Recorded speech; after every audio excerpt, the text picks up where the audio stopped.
जय श्री हरि विष्णु। 10 मार्च 2025 को उदया तिथि में आंवला की एकादशी का व्रत रखा जाएगा और ये 9 मार्च को सुबह 7:45 से और अगले दिन 7:44 तक रहेगी। क्योंकि द्वादशी मिश्रित व्रत एकादशी का रखा जाता है, इसलिए 10 मार्च को हम ये एकादशी का 2025 में व्रत करेंगे। और आंवला की एकादशी जो है, आंवला का जो पेड़ है विष्णु भगवान की थूक से उत्पन्न हुआ था, तो आंवले के पेड़ का इसमें विशेष पूजा अर्चन रहेगा। मैं इसकी कथा बता रही हूँ। आंवला की एकादशी के लिए एक महर्षि थे, वो मांदगंध से थे और उन्होंने ये कथा बतानी शुरू की कि एक नगर था। नगर में चैत्ररथ नाम का एक चंद्रवंशी राजा राज करता था। उसके यहाँ सभी एकादशी का व्रत करते थे।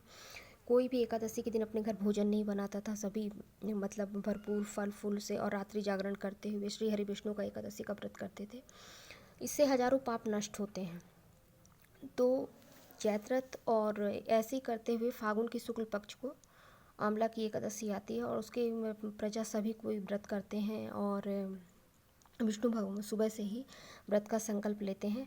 सभी सुबह के समय आंवले के पेड़ के नीचे पूजा करने पहुंचते हैं। तो ये संकल्प रहता है कि आज आंवला के पेड़ के नीचे विधिवत पूजा किया जाता है, घी का दीपक जलाया जाता है, कलावा बांधा जाता है, हवन किया जाता है, इस तरह से। और सब कोई फिर रात्रि में विष्णु मंदिर में जा कर के रात्रि जागरण का वो रहता है। इसमें विधान है एकादशी में कि रात्रि जागरण के विष्णु भगवान का पूजन कीर्तन करिए, उनका नाम जप करिए, ओम नमो भगवते वासुदेवाय नमः। तो राजा और सभी प्रजा मिल कर के सभी लोग व्रत थे। और उस राज्य की एक खासियत और थी कि वहाँ कोई भी चोरी कंजूसी या जालसाजी फरेबी इस तरह का कोई नहीं था। उस राज्य में सभी विष्णु भगवान की कृपा से निर्मल स्वभाव के और स्वच्छ, मतलब कोई भी ऐसा गलत आचरण करने वाला नहीं था और ना ही वहाँ गलत चीज़ें होती थी। तो वो राज्य बहुत ही संपन्न था, श्रीहरि की कृपा से बहुत संपन्न था। तो सब रात्रि जागरण करने मंदिर पहुँच जाते हैं, रात्रि जागरण करते हैं, भगवान का कीर्तन करते हैं, जय श्री हरि विष्णु, ओम नमो लक्ष्मी नारायण। उसी समय एक बहेलिया आता है जो जीव जंतु को मार के अपना जीवन यापन कर रहा था। तो वो भी उस मंदिर में घुस के बैठ जाता है। रात भर उसे भी ठंड लग रही थी तो वो बैठ जाता है।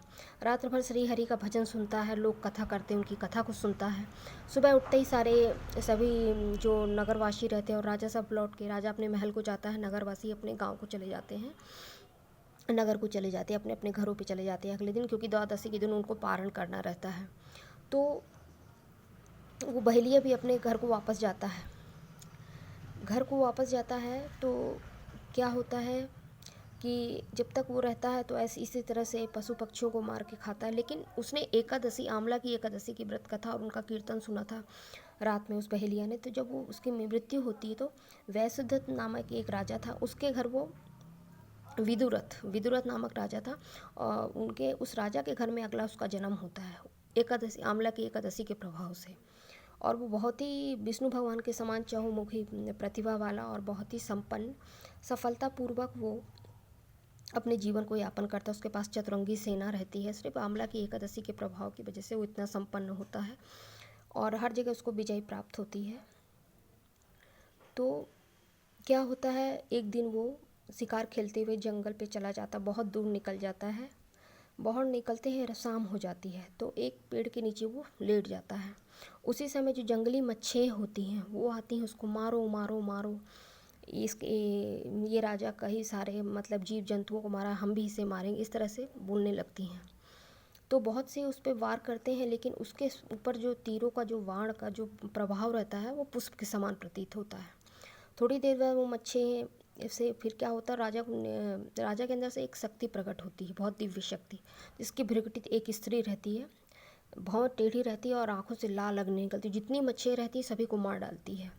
सुबह जब राजा की आँख खुलती है तो उठ के देखता है कि अरे यहाँ इतनी सारी मच्छियाँ मरी पड़ी हैं और ये मेरी मदद किसने की है। तो वो सोच में पड़ जाता है, किसने मेरी मदद। तभी आकाशवाणी होती, हे राजा, तुमने पिछले जन्म में आंवला की एकादशी की व्रत कथा सुनी थी और उसके प्रभाव से तुम्हारी रक्षा की गई है और इन मच्छियों को मारने वाली भी दिव्य शक्ति ही है। तब वो राजा आता है और वो भी विष्णु भगवान का बहुत भक्त रहता है और फिर उसके बाद वो घोषणा करता है कि मैं बिल्कुल निर्जला होकर के हर एकादशी का व्रत करूँगा, पूर्ण भाव से करूँगा। और आंवल की एकादशी का व्रत वो करता ही है तो ये थी आमल की एकादशी की प्रभाव। वैसे भी एकादशी का कोई भी व्रत, जितने व्रत हैं सबके पीछे कोई ना कोई रहस्यमयी कहानी है, कथा, उसको ज़रूर सुनना चाहिए, उस दिन मानना चाहिए। अगर हम कुछ नहीं कर पाते हैं तो हमें कथा ज़रूर सुने, अगर व्रत नहीं रख पा रहे हैं तो विष्णु भगवान का कथा ज़रूर सुनना चाहिए। और ये 10 मार्च को उदया तिथि में है। उदया तिथि में 10 मार्च 2025 को आमला की एकादशी की व्रत कथा है। जय श्री हरि विष्णु।